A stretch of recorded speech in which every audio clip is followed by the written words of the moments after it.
Hello friends, हम आधुनिक भारत का इतिहास पढ़ रहे हैं। उसमें हम 2 अध्याय देख चुके हैं। पहला यूरोपीय कंपनियों का भारत में आगमन और दूसरा मुगल साम्राज्य का पतन तथा विघटन। जो पहला चैप्टर था यूरोपीय कंपनियों का भारत में आगमन से संबंधित हम अभ्यास प्रश्न देख चुके हैं। अब ये मुगल साम्राज्य का पतन तथा विघटन में चैप्टर के फिनिश होने के बाद जो क्वेश्चन दिए हुए हैं उनको रिवाइज करते हैं। तो आइए शुरू करते हैं अध्याय सेकंड के अभ्यास प्रश्न। पहला क्वेश्चन है, औरंगजेब का उत्तराधिकारी कौन था? तो औरंगजेब का उत्तराधिकारी बहादुर शाह प्रथम, इसमें आंसर आ जाएगा। हमने पढ़ा था औरंगजेब के 3 पुत्र थे। 3 जून 1707 को जब औरंगजेब की मृत्यु हो गई थी तो उसके 3 पुत्रों में मुअज्जम, आजम और कामबख्श में उत्तराधिकारी का युद्ध हुआ था, जिसमें जो मुअज्जम था वो बहादुर शाह प्रथम के नाम से शासक बना था। सेकंड है, नादिर शाह का आक्रमण किस मुगल शासक के काल में हुआ था? तो नादिर शाह का आक्रमण मोहम्मद शाह के समय में 1739 में हुआ था। अंतिम मुगल शासक का क्या नाम था? तो अंतिम मुगल शासक का नाम बहादुर शाह सेकंड था। इस बहादुर शाह सेकंड के समय में 1857 की क्रांति हुई थी। फरूख शेख के फरमान से किसको सहूलियत पाई थी? किसने सहूलियत पाई थी? तो बंगाल में अंग्रेजी व्यापार, यानी कि 1717 में फरूख शेख ने अंग्रेजों को एक फरमान यानी कि कुछ कर में छूट प्रदान की थी, जिससे बंगाल में अंग्रेजी व्यापार में अंग्रेजों को छूट मिल गई थी। लाल कुंवर नामक गणिका किस मुगल शासक के समय में राजकाज में अति प्रभावशाली थी? इसका आंसर आ जाएगा जहांदार शाह। पानीपत के तृतीय युद्ध के समय मुगल सम्राट कौन था? तो इसमें पानीपत का तृतीय युद्ध कब हुआ था? 1761 में। इसमें शासक कौन था? शाह आलम। अहमद शाह अब्दाली के आक्रमण से मुगल साम्राज्य दुर्बल हुआ, सिख शक्ति का अभ्युदय हुआ, अंग्रेज चिंतित हुए, उपयुक्त तो सभी कुछ हुआ। तो इसमें आ जाएगा सिख शक्ति का अभ्युदय हुआ। किस मुगल शासक के काल में सैयद भाई प्रभावशाली और शक्तिशाली थे? इसका आंसर आ जाएगा फर्रुख शेर के समय में। सैयद बंधुओं के दमन में निम्नलिखित में से किस गुट ने प्रमुख भूमिका निभाई थी? इसका आंसर आ जाएगा तुरानी दल ने। अहमद शाह ने 1748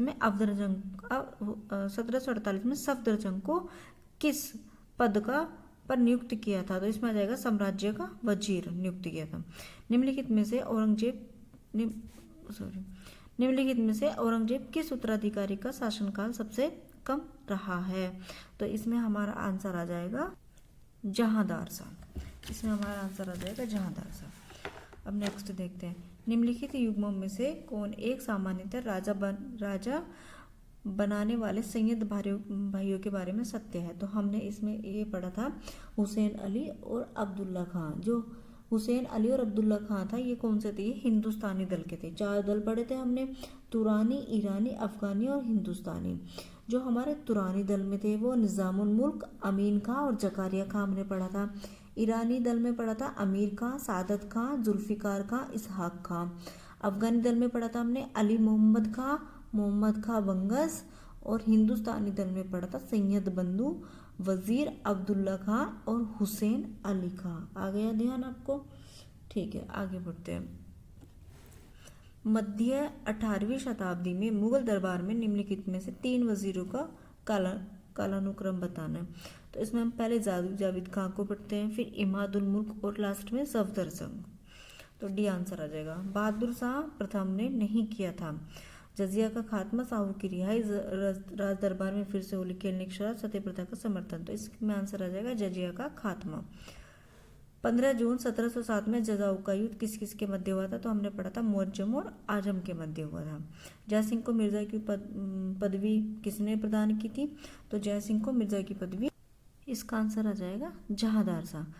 किस शासक का शासनकाल सबसे कम रहा है? तो ये रफी-उद-दराद। किसका? रफी-उद-दराद का। क्योंकि रफी-उद-दराद ने 28 फरवरी से 4 जून तक शासन किया था। आई थिंक 4 महीने के समथिंग इसका शासनकाल रहा है। शाहजहां सेकंड की उपाधि किसने धारण की थी? तो शाहजहां सेकंड की उपाधि रफी-उद-दौला ने धारण की थी, रफी-उद-दौला ने। सैयद बंधु का अंत किसके समय में हुआ था? तो सैयद बंधु का मोहम्मद शाह के समय में हुआ था। अहमद शाह अब्दाली के भारत पर आक्रमण के समय शासन कौन था?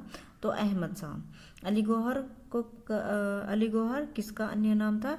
तो शाह आलम सेकंड का। किस मुगल शासक ने राजा राम मोहन राय को राजा की उपाधि धारण की थी? तो अकबर सेकंड ने। इंपोर्टेंट क्वेश्चन है। मुगलों के सिक्के किसके समय में बंद हुए थे, यानी कि मुगलों के जो सिक्के थे वो किसके शासनकाल में बंद हुए थे, उसके बाद अंग्रेजी सिक्का शुरू हुआ था। तो इसका आंसर आ जाएगा कहाँ,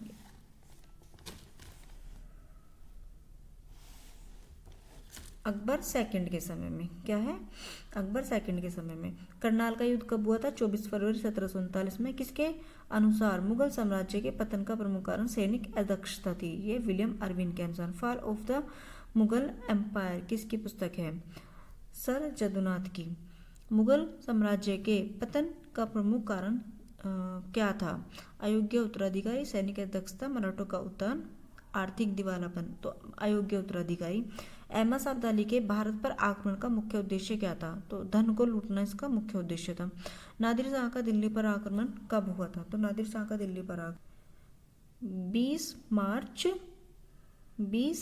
1739 को। 20 मार्च